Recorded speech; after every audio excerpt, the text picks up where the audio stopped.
podcast, Jebuth. Ah, every man for himself. Now, it seems like how it is now.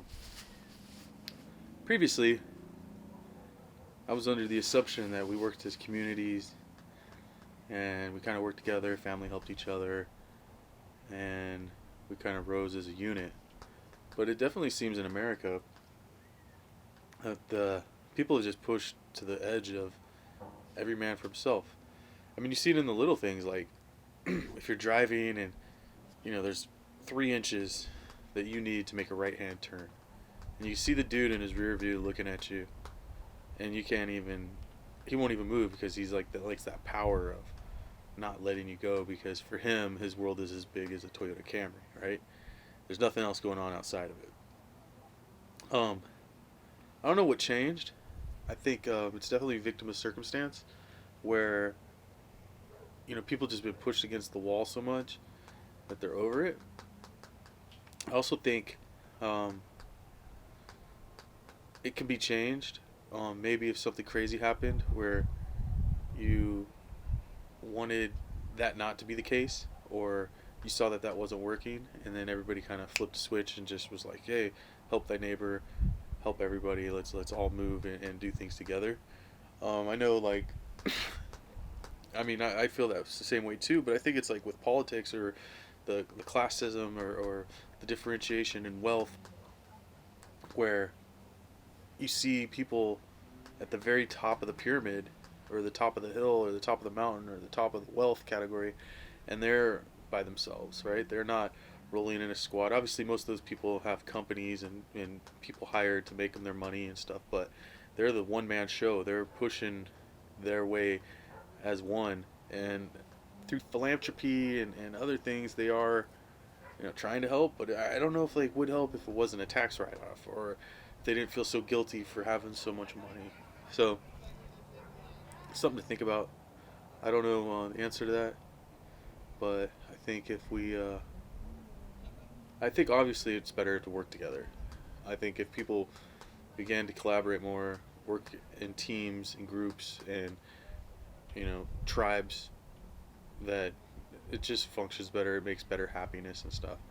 But I think the world, or at least the United States, I talk about the world, but the United States, they've been pushed into a corner through like taxes and money and classism and cops hating people and your government being untrustworthy and doctors and even like doctors. Like I imagine doctors became doctors and worked really hard to help people, but I think like now I don't, correct me if I'm wrong, but it's like, look, we gotta make that Porsche payment. Like we gotta, get the bigger house. Let's upgrade, and that's not what life's about. Life is about working and living and being happy, making other people happy.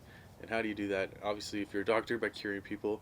If you're writing, by writing great literature, and as a community, working together. I read this is the third book by Hanif Abu Rabak. I hope I didn't butcher that. It's a love letter to a group, a sound, and an era.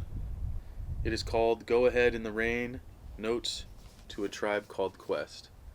And, I read a lot. I read like 3 or 4 books a month, and this is the best book I've read in a really, really long time. It's it's considered what, a biography, memoir? Again, another memoir. I'm reading all these memoirs, I didn't even know it. Well, I knew about some of them, but I didn't know this was a memoir.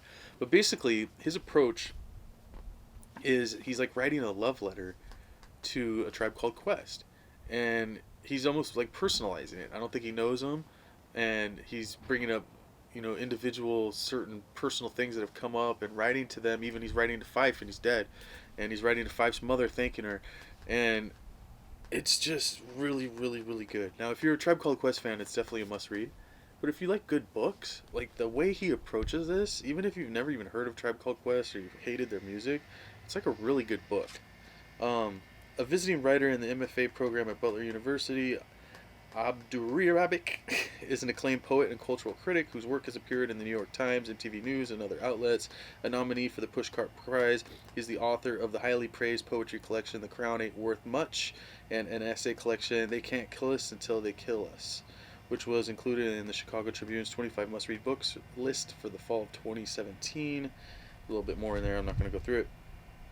But let me kind of just go. He's got a chapter here called Lament, and that really struck me. Um, he even goes over the source covers and, hanging them above his bed. Oh, this is cool, right? So I'll just read this page. It's like a half a page. Dear Fife, do you know that it wasn't the ball trickling through Bill Buckner's legs that lost the Red Sox the 1986 World Series? It's funny, isn't it? The things that play on our screens and in your heads for years detached from any fullness. Maybe you remember this. It helped deliver a World Series to your beloved Queens. But I'm going to talk to you for a second like you don't remember. I'm going to talk to you like this isn't about facts, but all about memory. Bill Buckner should maybe not have been on the field for the Game 6. Bill Buckner was an all-star once in 1981. My college roommate had a dad who loved Bill Buckner. Or maybe my college roommate had a dad who felt sorry for Bill Buckner.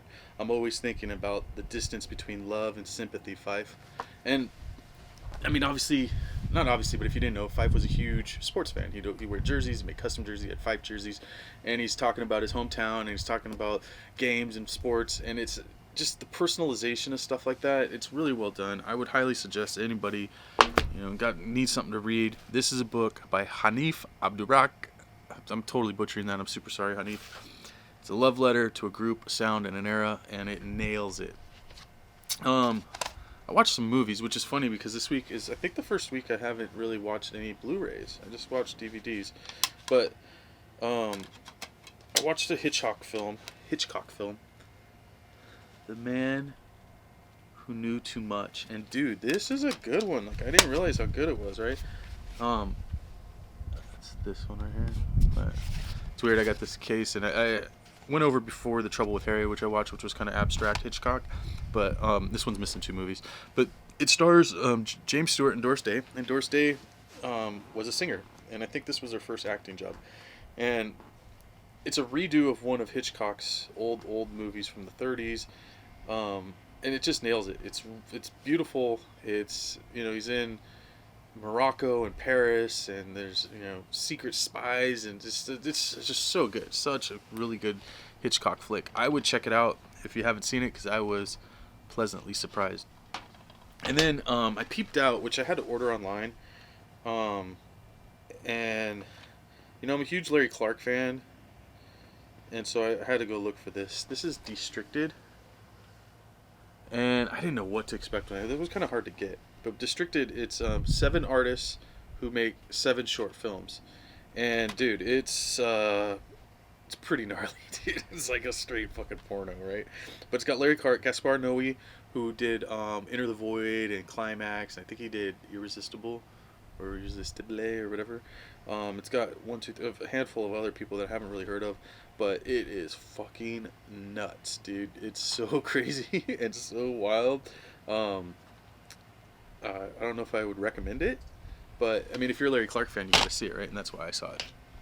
Destricted, really hard to get, but if you see it, maybe check it out. And if you're a Larry Clark fan, it's a must see.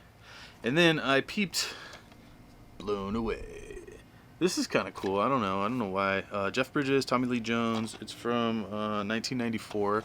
And it's about, it starts off with Tommy Lee Jones is in prison in Ireland, and he kills his roommate and escapes, and he goes to Boston, and in Boston, Jeff Bridges plays dude who works for the bomb squad, and they like know each other, and then he starts bombing them, and he figures out it's the dude from Ireland. It's pretty gnarly. It's really good. It's really fun.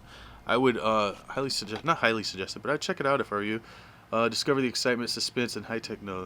A thrill a minute, stop your heart thriller. At the end, it's dedicated to all the bomb squad members in the U.S. and anybody, because they're like trying to not blow up, and sometimes it can be very hard. But it's kind of a fun movie. I would check it out. And Tommy Lee Jones kind of plays a weird, crazy character, and Jeff Bridges is just a G. He's like a cop, and he was part of the Irish fucking gang or some shit. But it's good. I don't know. I liked it. Whatever. Check it out. That being said, read more books. Stay amazing. Stay humble. Stay gracious.